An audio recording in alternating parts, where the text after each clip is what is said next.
estábamos hablando sobre la impunidad, la mala administración de la justicia, la falla que tenemos en nuestras fiscalías, antes llamadas procuradurías, y esto va desde la General de la República hasta las de muchos estados.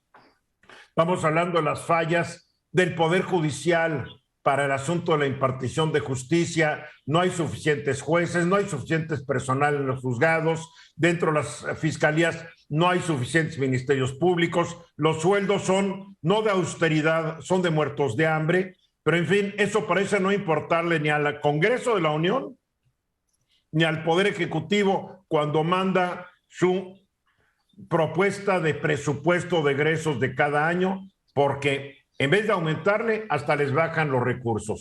Y esto permite que ocurran cosas como el de la que fue defensor de los derechos humanos, Digna Ochoa, que fue asesinada el 19 de octubre de 2001, y sobre esto la Corte Interamericana de Derechos Humanos se ha pronunciado el día de ayer, Eduardo.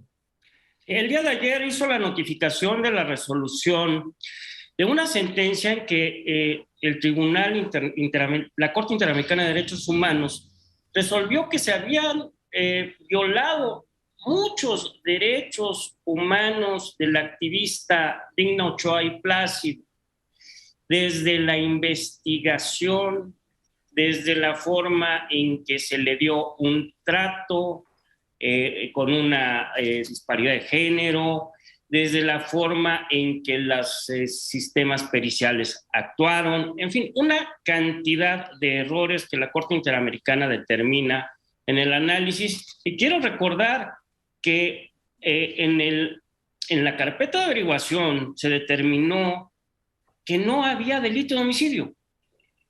Así concluyeron, y luego en amparo así se concluyó. Bueno, la quisieron suicidar, ¿no? Bueno, eso pese a que presentaba diversas heridas de bala, se suicidó. Es como un funcionario hace muchos años, creo que en el sexenio de Zedillo, que se cortó las venas con un cúter y dijeron que era homicidio, otro que se dio 2 balazos al corazón. Sí, que fue Abraham Paul Uscanga, magistrado. O sea, en este país la cantidad de suicidados que el gobierno ha decretado es impresionante, ¿eh? Sí, se decía que las investigaciones dirían que Jesús Cristo también se suicidó si lo hubieran realizado aquí en México. Pero bueno, sí.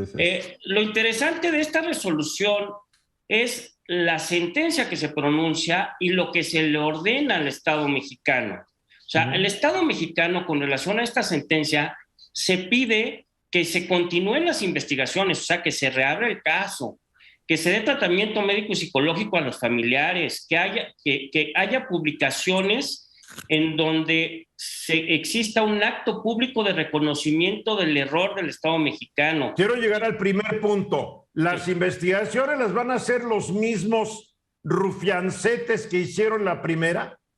Bueno, se supone que este tema será con autoridades nuevas, porque recordemos que esto fue en 2001 y ahora estamos en 2021. ¿Y en qué han cambiado las autoridades en ese sentido? Son 20 años, pues no han cambiado. Y de hecho, una de las cosas que traen este tema a colación es que en esta resolución se le pide al Estado mexicano que incluso emita leyes de protección a los activistas y a los periodistas, que también hay una gran impunidad en los delitos que se cometen en contra de ellos. Se le dice al Estado mexicano que revise sus sistemas periciales y la autonomía y la protección de testigos, además de que hay una sanción económica en favor de los papás y de los 12 hermanos del activista, de alrededor de $45,000 en favor de cada uno. A ver, pero una pregunta. Uno supondría que habría todas estas leyes y todos los reglamentos que rigen los procedimientos de investigación. Bueno, sí hay, obviamente, leyes que establecen cómo deben realizarse las investigaciones, los protocolos famosos. Protocolos, todo, de todos los aspectos, desde resguardar los elementos probables del delito, todo. Pero hay una serie de circunstancias que todavía en México tienen muchos problemas que deben solucionarse. Por ejemplo, el aspecto de las periciales con peritos oficiales, que lo que está pidiendo la Corte Interamericana es que se les dé independencia. Es decir, que no se trate de peritos que puedan ser parte de la misma institución, sino que se les dé independencia, un mecanismo mejor de protección de testigos. En fin, aquí hay una gran cantidad de violación de los derechos humanos a la dignidad, a la honra, porque a esta mujer se le trató después de muerta de una forma despectiva, ¿no? Se trata de que se eviten hechos similares. Es muy interesante ver qué va a hacer el Estado mexicano con esta resolución que debe ser cumplida en todos sus términos. Guillermo. Gracias. Oye, leyendo sobre este caso, entiendo que hay un tema que es reparar, y como estabas diciendo, pero dentro de reparar, cuando ya lamentablemente falleció Digna Ochoa y cualquier otra persona que cae en esa situación, ¿qué mecanismo existe en la ley, en los procesos, para tener una lección aprendida y que las cosas funcionen ligeramente mejor? Bueno, la idea de la reparación, no estamos hablando de una reparación económica, como dices, pues el activista falleció, pero se deben reparar una serie de circunstancias que observa la Corte Interamericana que estuvieron mal en todo el análisis y todo el procedimiento de investigación. Reparar aspectos de violaciones a derechos humanos, como decía hace rato, el haber tratado con poca dignidad y honra a esta persona después de muerte, o sea, el establecer que no sucedan situaciones similares en casos similares, ¿sí? Y desde luego generar leyes y mecanismos especializados para que no se repitan estas situaciones. Es una forma de reparación. ¿Y si se aplica, Félix? Deben de. Fíjate que en noviembre de 99, la misma Corte Interamericana de Derechos Humanos había expedido la petición de que a Digna Ochoa se le ofrecieran toda la protección de vida. Y tan llegó a estar amenazada su vida que en 2000 se va a Estados Unidos y regresa en 2001. Y en 2001 es cuando la asesinan en la Ciudad de México. La investigación, que originalmente hablaba de homicidio, estuvo a cargo de la Procuraduría General de Justicia de la Ciudad de México, bueno, del Distrito Federal, entonces Distrito Federal, que de repente cambió su versión al tema del suicidio. Pero en 2007, un campesino dijo que la orden le había dado un expresidente municipal de Petatlán en Guerrero, y hasta ahí se murió. Todo se cayó a partir de ese momento, no ha pasado nada. Y el tema es que 21 años después, con las mismas pruebas o mucho menos, porque luego suelen desaparecer las pruebas, pues ¿cómo vas a encontrar a los culpables?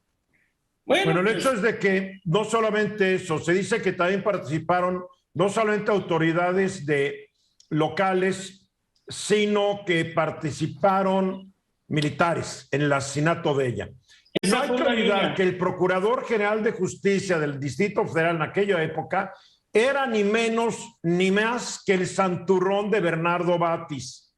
Bernardo Batis, a quien el actual presidente santifica, que traicionó a su partido, el PAN, para irse a buscar mejores negocios políticos, el señor Batis. Él fue el responsable, porque él era el procurador, de que saliera este asunto del suicidio cuando fue evidente que había sido asesinada. Que conteste Batis. Claro. ¿No debería contestar el procurador de aquella época, Eduardo, sobre este caso que él tuvo en sus manos? Pues si se abre la investigación nuevamente, también pudiera ser parte de las investigaciones, ¿no? Y no se nos olvide también que esta no es pero espérate, ¿quién investiga? ¿La Fiscalía actual? Porque si se habla de la Ciudad de México, la de la República, no lo van a tocar ni con el pétalo de una rosa. Esta es una resolución de la Corte Interamericana que probablemente traiga o la resuelva la Fiscalía General de la República.